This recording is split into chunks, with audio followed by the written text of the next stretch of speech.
and everything else. The Cowboys, who've been missing a lot of people, seem to be getting the cavalry coming back. Yeah, it's finally good news. I mean, the week started off bad, right, with Mike McCarthy, unfortunately, testing positive for COVID-19, Dan Quinn taking over as head coach. But they got their weapons back. Amari Cooper is going to be playing tonight, according to our Ed Warder, who says that, yes, he's listed as questionable, but he should be good to go. So he was in COVID protocol for the last 2 games, and he was dealing with a couple, or at least some symptoms earlier in the week. So it will be interesting to see how much he goes out in the game. He may be playing. Not sure if he's 100% just yet. So for Dallas, that's all good news. Plus, you have Ezekiel Elliott, he was nicked up a little bit in the knee. Although Jerry Jones saying he's expecting him to have a really big load this week or tonight.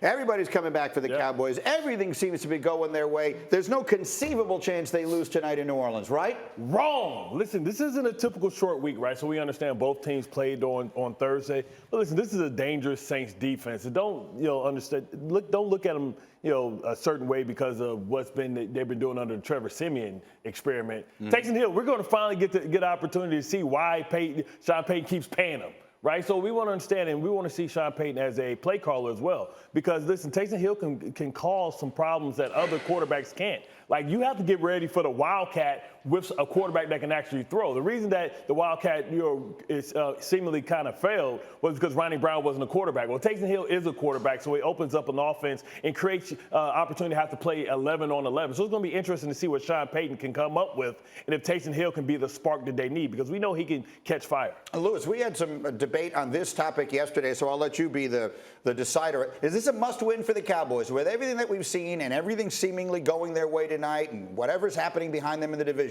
Do you feel like tonight's a must-win for Dallas? Yeah, I absolutely do, because it's not just about Dallas. Although when you look at them, when you lose 3 of 4, you have 13 players, coaches, staff within the protocol over the past 12 days. You're playing your 3rd game within 12 days.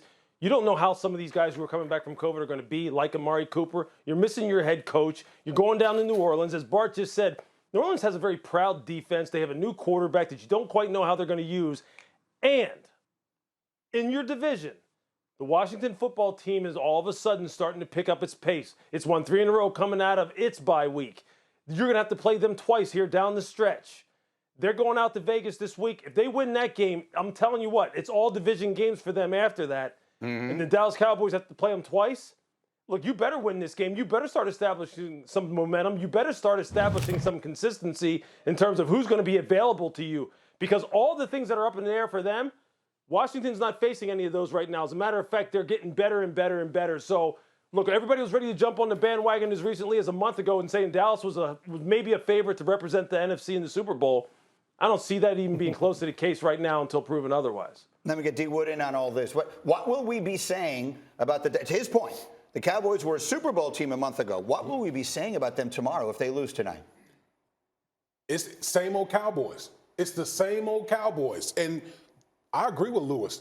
Dallas needs to win this game tonight. We've been talking about Dallas like Dallas. This is not the same Dallas Cowboys team that we've seen recently. They've, overcome barriers. They've done this thing. They've done that. But if they lose this game tonight, I know, head coach down, players down, nobody gives a damn. We want to see Dallas rise to the occasion. If they lose this game tonight, it's going to be more the same. Same old Cowboys. They start off fast. When we get to November or whatever, they whittle away. That's going to be the whole mantra of the Cowboys. And D, look, they would be losing to a Saints team with a beat-up offensive line. Their starting left tackle, Teron Armstead, is questionable. Ryan Ramczyk, questionable. They most likely probably won't be playing in this one. Yeah. Alvin Kamara, questionable. Sources I spoke to says he most likely won't play. Look at this team. 8 of 10 starters on the Saints are going to be out. If the Cowboys can't beat this team. Yeah. If they don't win tonight, then very quickly, what do we say about them tomorrow morning, the Cowboys? Well, then they have to try and fight the narrative, the same narrative that me and D. Will used to have, same old Jets, right? And then they're going to have to rally together to try and pull it together. But I think, in this division, they're safe. But, the momentum, and they're going to start hearing the whispers. Yeah, we got into December, and they look safe. They look safer, at least. Thanks for watching ESPN on YouTube. For live streaming, sports, and premium content, subscribe to ESPN+.